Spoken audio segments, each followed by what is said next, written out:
gusto kong sabihin sa inyo ngayong gabi na ang ipinakita po dito, ginamit ni King Saul ang kanyang pagpili sa mali.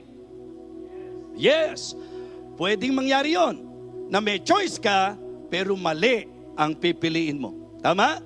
Sinabi ng be ye not unequally yoked together with the unbeliever. Malinaw yung mensahe, pero sa tigas ng ulo ng mananampalataya, pwede pa rin makipagrelasyon sa unbeliever. Pwede pa rin mangyari yan. Choice mo yan eh. Sinabi na kung ano yung dapat ibigay, kung ano yung dapat gawin, pero choice mo pa rin kung susunod ka. And you know what? Ginamit ni King Saul ang kanyang choice para suwayin ang Diyos. Kaya ang emphasis ng unang puntos natin is his rebellion.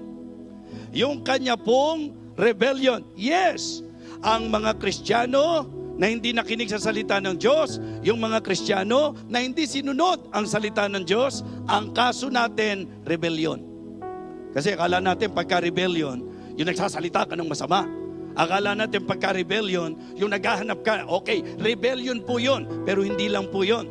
Magandang makita nyo na sa panukatang biblical, mga kapatid, ipino-point out na dahil hindi nakinig si King Saul sa kung ano yung sinabi ng Diyos, rebellion ang kaso niya sa Panginoon.